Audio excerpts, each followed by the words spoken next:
So, Jay here, Stretford Paddock. You've probably just seen the news. We've just gone live. Breaking news. Lisandro Martinez officially confirmed by the club. We know he is now officially a Manchester United player. So, dude, this is live.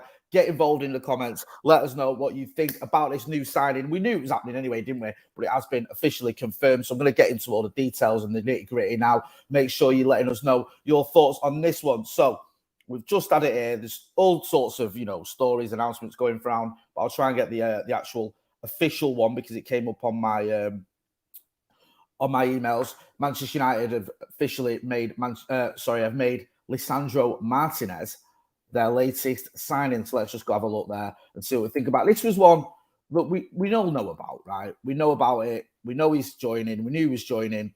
The club have done a little graphic and all that jazz. So I'm just going to go into what the club have said. They say Lisandro Martinez has completed his transfer from Ajax to Manchester United, signing a contract until 2027. June 2027, with the option to extend for a further year. The defender has made 177 club appearances and is a full Argentina international. You know what that means, don't you? We can chant Argentina again. I know Maka will be looking forward to that one. Loads of people in the comments there saying, yep. So, quoting some of my comments on Twitter that I was making earlier about James Milner had a beard. Yep. So, that's a shocking revelation there, 36-year-old having a beard. Sorry, I'll get back to what I was saying there. So I was distracted by that. I will get into your comments in a minute. It says he's won numerous honours, including the 2021 Copa America with his country and two Eredivisie. I always call it Eredivisie titles with Ajax.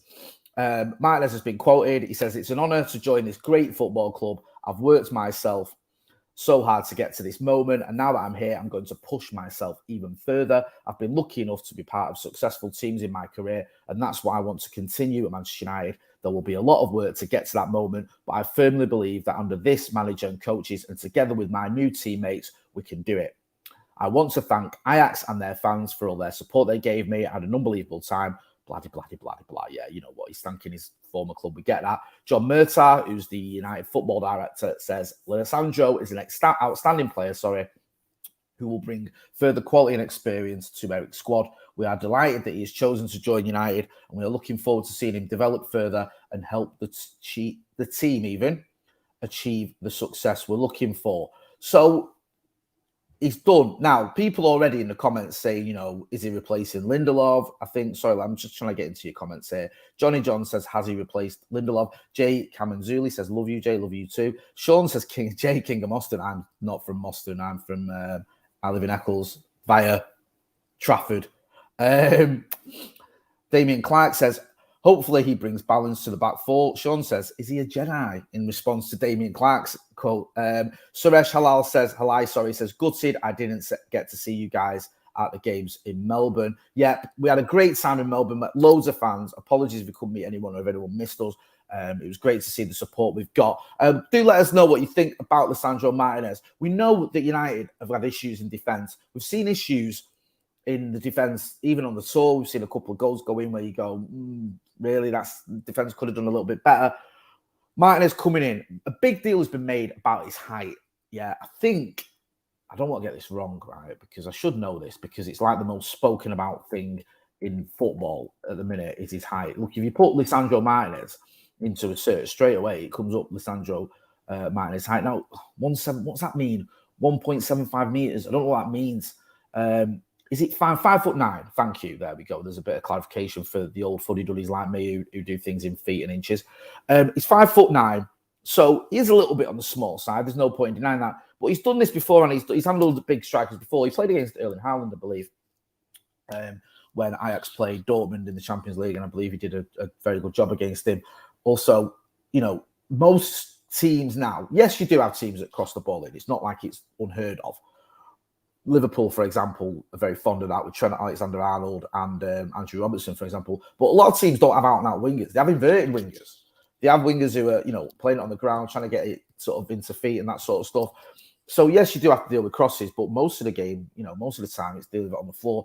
Also, as well, for most of a lot of the crosses, it'll be set pieces. We have got tall players in the squad. You've got the likes of Harry Maguire. You've got other players that are relatively tall. I think Marcus Rashford's pretty tall. You can put players like him in there as well to deal with any set pieces. Anthony Martial, actually, I thought he was pretty short, but I stood next to him in a lift in Thailand. I know, name dropping there. Stood next to Anthony Martial in a lift. And he was taller than I thought. Listen, the height thing is not too much of a drama for me. I think it's been sort of over-exaggerated a little bit. I think we've had sort of short defenders in the past. 5'9" is, a little bit on the short side. There's no denying that. But he's obviously very talented at what he does. He's very talented with the ball as well. And this is a player that Erik ten Hag wanted. He sort of earmarked him as a main priority. And we've gone out there and we've got him. And this is what you want to see. You want to see the club back in the manager. I know there's people out there, and I will get in some of your comments as well, who'll be looking at it and going, this sort of ethos we've got of going for players from the Dutch league. I know Eriksen obviously been in England, but, Tyrell Malacia, we've been linked with Anthony. Obviously, Lisandro Martinez, even De Jong, I know he's been in the Liga, but he's been in the Dutch league as well. I don't have a problem with that.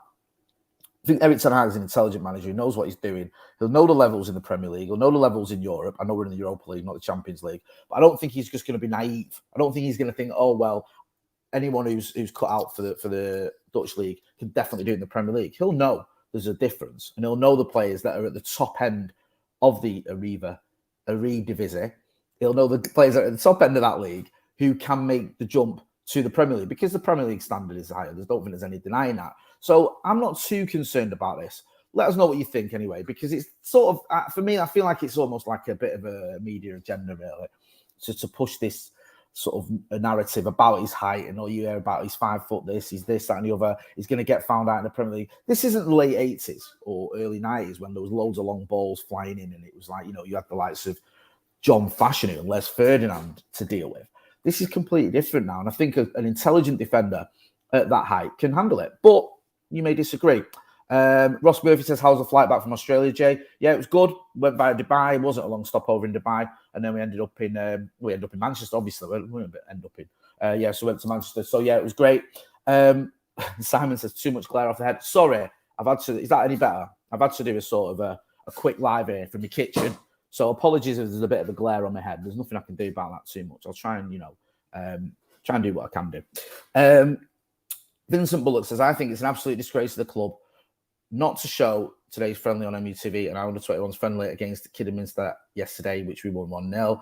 I haven't got MUTV. Sorry, I haven't. I'm sure there's most games you can get elsewhere, but I've heard a few people complain about the lack of under-21 games or academy games or under-23 games or women's games and all that sort of stuff. Martin Moose says, doesn't your gaff have a nice view of the river? No, nowhere near the river. I know Mango says, never let light behind you. Apologies, but I don't want to turn too much because you might see, oh, actually, get away with it. I always get in trouble, right, when I go live in the kitchen if I put any sort of, washing or laundry in the background. So I was a bit conscious there might be something there, but I think we're all right now. I've moved over. Rasnil1 says, if we rub your head, can you grant us a wish for end of Frankie de Jong saga? It is a saga now, isn't it? We're full on saga. I've always said it's getting towards being a saga with Frankie de Jong, but now I think we are full on in the saga tackle. There's no denying it. It's just dragging on and on and on. We keep hearing that, Barcelona don't want to sell him. Then they want to sell him, but they want to, then they want to sell him, but they want him to walk away from the 70 million quid that he's owed. He's not going to do that, is he? So I don't know what's happening with that one. Well, we've got a live later on. Me and Scotty have got a live at 4, and then me and Joe have got a live at 9:30. So round our way at 4, and then the transfers live at 9:30. So we'll give you any update on Frankie de Jong. We'll also have any updates with everything else Manchester United related. I've just seen a tweet by Andy Mitten. Andy Mitten, who spoke to us on the tour as well. There's a great interview with him up on the channel. Go and check that out. He says, obviously, Martinez confirmed. We'll have detail on him in the new United We Stand. I like a tough RG in a side. So make sure, if you're not doing already, go and check out United We Stand fanzine. Andy Mitten, I used to sell it many, many years ago, about 29 years ago, show me AJ. So it's good to support the fanzines. Sky have gone with the fee of 56.7 million on a 5-year contract for Martinez. What do we think of that? Are we all right with that? Do we worry about that? Is that fine? 56.7 million. It is at the top end of defenders. There's no point in denying that. But I think you're always going to pay something like that for a decent defender, a decent centre-back. They are going to cost you around 50 million. When we were linked with him, I thought around 50 million quid. Yes, you'd like it to be a little bit less, closer to 40. But I don't have a massive problem with that. I think that once United are looking at a player, there's going to be a little bit of United tax, plus the fact he's coming from Ajax. Ajax have just lost the manager to us. They were never just going to give us their best players as well for nothing. So you are going to have to pay a little bit of a premium on that. And I think for a relatively, youngish defender, he's got quite a few years left in him, £56 million, it's reasonable. I think that Manchester United in the past have paid a little bit more than we should for certain players. The proof will be whether we've overpaid for Martinez and how he gets on.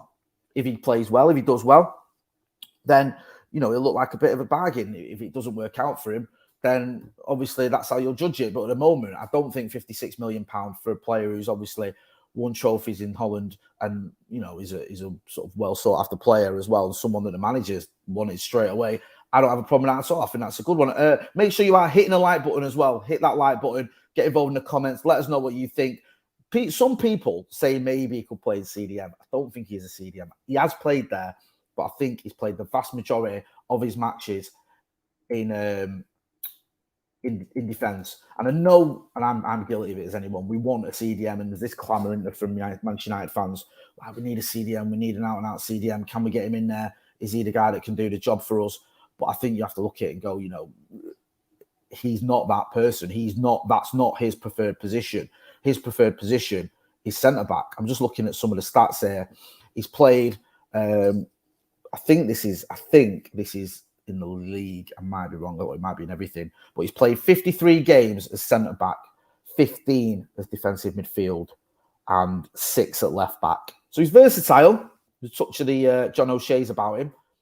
But the vast majority there, centre-back. 53 games at centre-back, 15 at defensive midfield.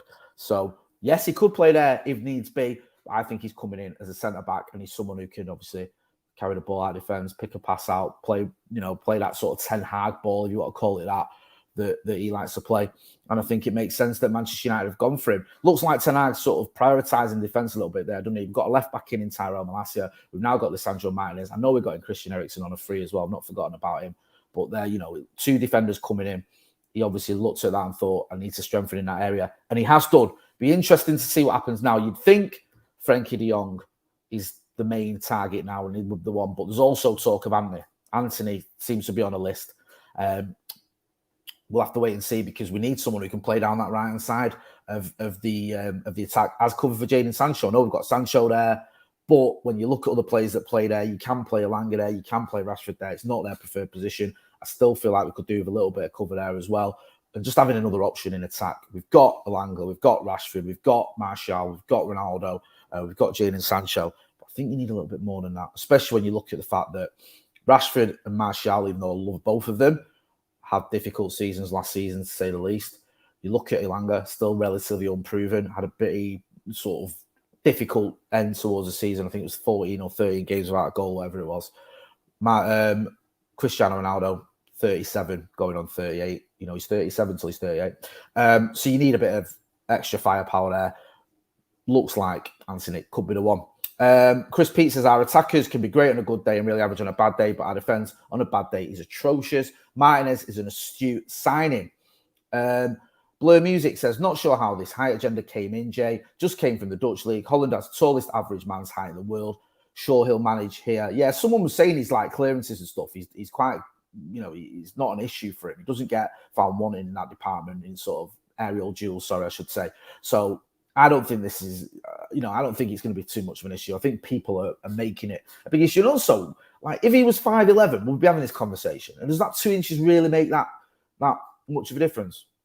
I don't know, man. It just seems like it's just something that's been over-exaggerated a little bit. But listen, the latest news, if you're just joining us, is officially Lisandro Martinez, officially a Manchester United player. It has been announced now. There's no more sort of, ifs, buts, or maybes. He's a Manchester United player, 56.7 million. He's got a contract until June. In fact, let me just find it. June 2027, I think it is. Sorry about that. Yeah, June 2027. 177 career club appearances, and he's a full Argentina international, which means we get to sing Argentina again, because we've all missed singing it, haven't we, since, you know, Rojo and Romero and everyone else left. Anyway, I'm going to wrap it up there. A couple of comments before we go. The lucky ex-bank, yes, Jay says Steve Kilgariff.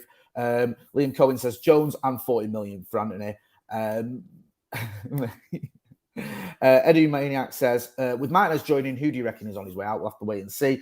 Could be possibly Eric Bailly. Good question that. Eric Bailly may be heading out. There's talk of him going. I think was it Roma or someone was in for him? I might be getting that one mixed up. There's a couple of clubs that are interested in him. He's got quite a good reputation, Eric Bailly. I think his stock's quite high because it's not his ability that's in question. It's just his injury record. Maybe Eric Bailly goes. Phil Jones, I don't know what's happening there. I think he's on a long term, or not a long term, sorry. I think he's on expensive contracts, which is putting a bit of a fly in the ointment in terms of getting him to move on. Viking Football says, Jay, smooth or crunchy peanut butter? I go with crunchy. I'm going to leave it there. Thanks to everyone who got involved in the comments. Don't forget as well to hit subscribe to the channel. I'm Jay Motte. The official announcement, Comunicado Oficial, Lisandro Martinez is a Manchester United player. It's all been announced. He's got a contract till June 2027, 56.7 million quid to bring the Argentina international from Ajax to Old Trafford. Hopefully, it's not the end of Manchester United's transfer business. Thanks for watching.